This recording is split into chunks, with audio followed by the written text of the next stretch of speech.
Señoras y señores, yo soy Mauricio Ríos García, bienvenidos a un nuevo episodio de Poder y Mercado. El tema de hoy, 6 recomendaciones antes de decidir invertir en bolsa.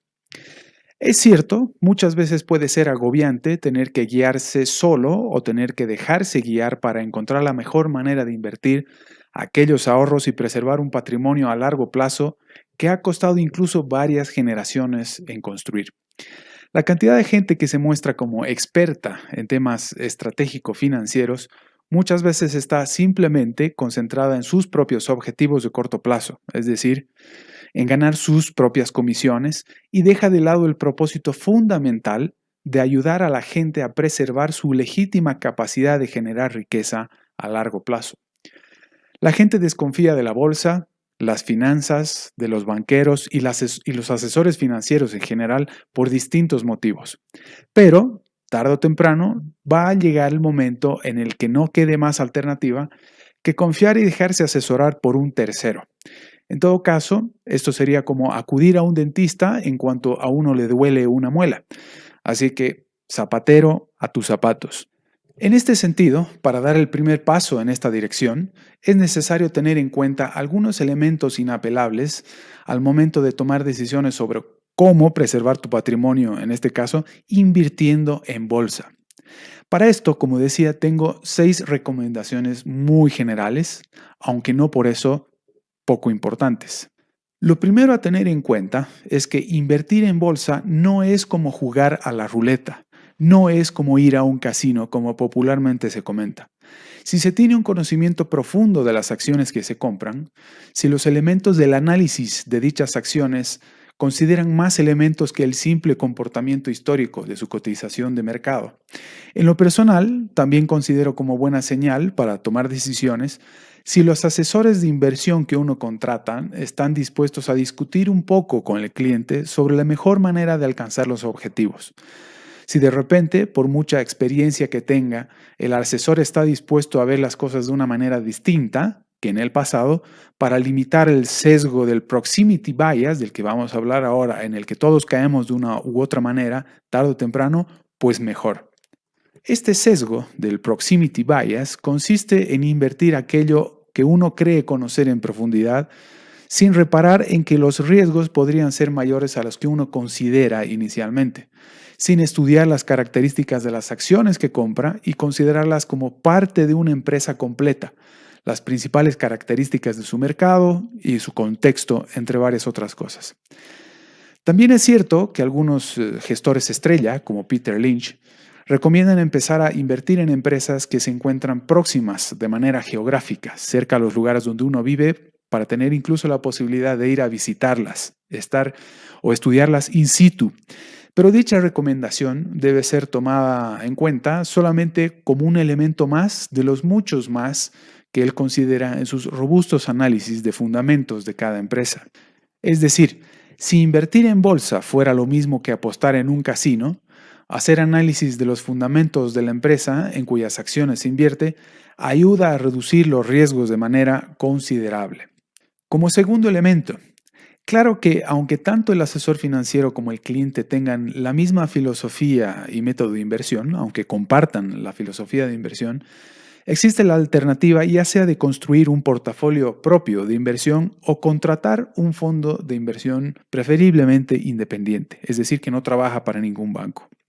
Las primeras ventajas de un fondo de inversión o una gestora de fondos de inversión independiente es la seguridad jurídica que le ofrece a uno como cliente, la transparencia que tiene su cotización, la capacidad de que le devuelvan su dinero en cuanto uno lo reclame, la protección ante riesgos sistémicos como una bancarrota, el contar con ventajas fiscales concretas al modificar portafolios, al modificar posiciones del portafolio y tener ventajas de costos de transacción por economías de escala, entre varias otras. Sin embargo, en la elaboración de un portafolio personal de inversión bursátil, uno puede ahorrarse mucho en el pago de las comisiones que cobran los gestores y puede tener más confianza sobre el conocimiento que tiene sobre determinada empresa. Probablemente lo más recomendable en este sentido sea un híbrido de portafolio personal y un fondo independiente contratado. sobre todo si ambos tienen los incentivos alineados, pues para el conjunto de los gestores de un fondo es más fácil reducir el riesgo de tomar decisiones al calor de las emociones que provoca la volatilidad de los mercados, al valorar determinada empresa y mantener la calma. Siempre es mejor un equipo.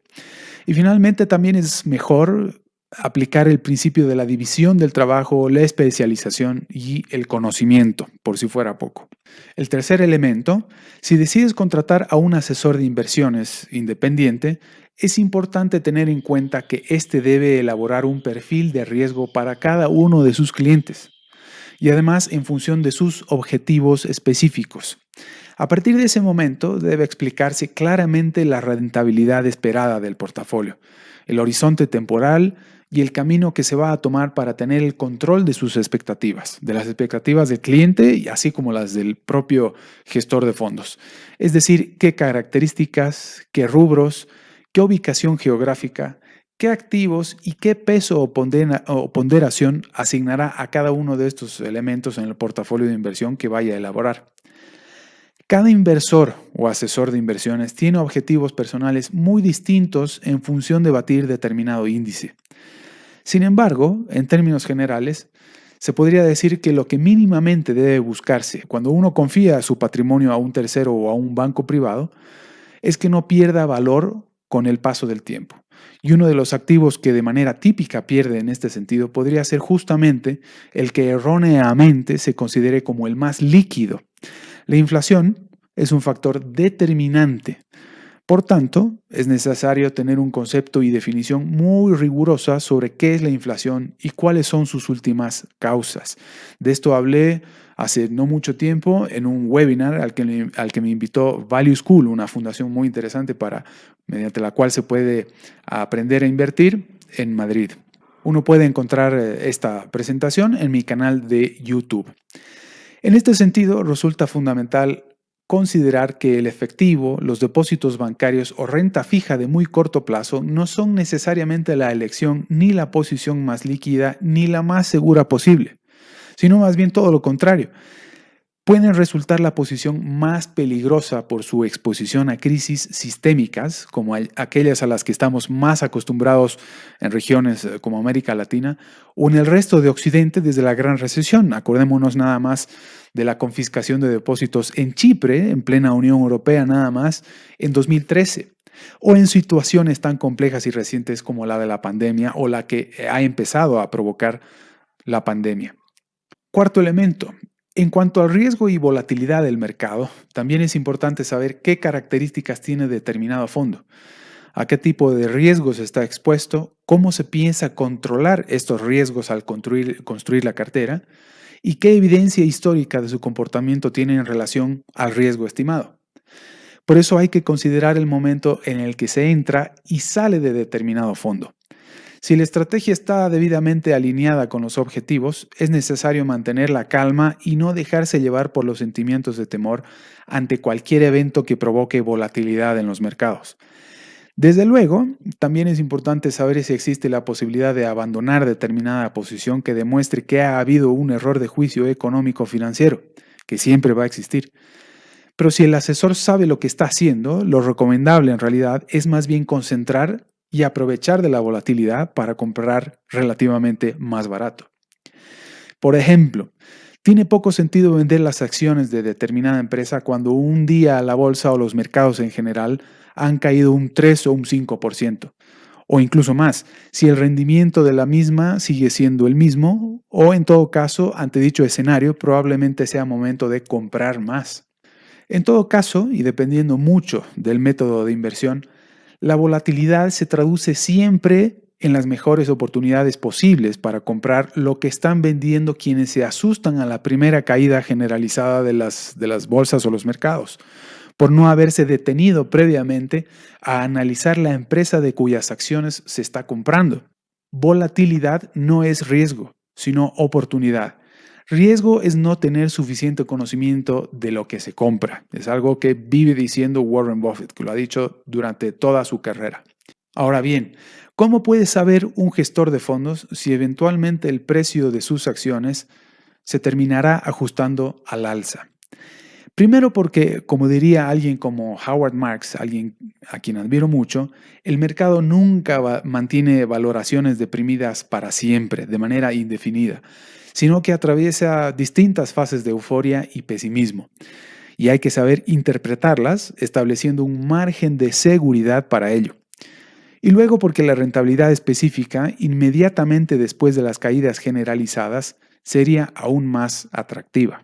Como quinto elemento, en cuanto al método o criterio de inversión para mantener o ganar valor conforme pasa el tiempo, la renta variable es comparativamente más atractiva que la renta fija, a la vez que lo ideal o más recomendable es tener una perspectiva de largo plazo necesariamente, es decir, no menor a 5 o 7 años. Fue Jeremy Siegel en Stocks for the Long Run quien demostró que en un periodo mayor a 100 años, la rentabilidad anual histórica, descontando la inflación, de los principales mercados de renta variable ha sido de alrededor del 6,5%, explicada por los dividendos recibidos y por los incrementos en los beneficios por acción de las empresas, que son valoraciones que en conjunto incluso superan los niveles históricos promedio. De esta manera, una de las más grandes ventajas de invertir en renta variable es que uno compra acciones con la idea de ser dueño en cuota parte de buenos negocios, cuando no de extraordinaria calidad. Aquellos que tienen la capacidad de incrementar los precios de sus productos y servicios cuando hay subidas generalizadas de precios en el sector o la economía, o con una ventaja competitiva en el mercado muy definida. Entonces, lo mejor para seguir la anterior recomendación de invertir a largo plazo en renta variable, preferiblemente, es que se invierta solamente los ahorros que uno está seguro que no va a necesitar en un plazo no menor a, como ya dijimos, 5 o 7 años aproximadamente. Como adelantamos, siempre van a surgir periodos de pánico generalizado donde todas las acciones lleguen a caer un 50% en poco tiempo. Como ya se ha visto varias veces, e incluso y sobre todo, lógicamente, alrededor del mes de marzo de 2020, fruto de los confinamientos para encarar la pandemia del COVID-19.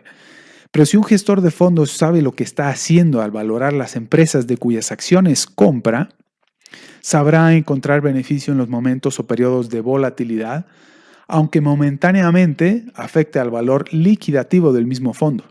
Y como sexto y último elemento o recomendación, ¿cómo se puede elegir el mejor gestor y fondo de inversiones? Probablemente nos ampliemos un poco más en próximos capítulos de Poder y Mercado. Pero lo siguiente, no es difícil identificarlo, aunque no sea porque es o no un gestor famoso o mediático simplemente. Por lo general se lo identifica por cosas como tener unas cualidades personales muy concretas, como el pensamiento crítico, la paciencia, honestidad, confianza en sí mismo y humildad al mismo tiempo para reconocer errores. Por su formación, por tener un propósito de vida muy claro, la pasión que tiene por su trabajo y no necesariamente solo por la cantidad de dinero que obtiene. Cuando está seguro de lo que hace y mantiene su posición, aunque sea el único en hacerlo. Cuando se ha pasado semanas obteniendo información relevante sobre cada empresa, cuando ha dedicado el tiempo suficiente de conocer la empresa, sus directivos y su mercado, y mantiene contacto con ellos.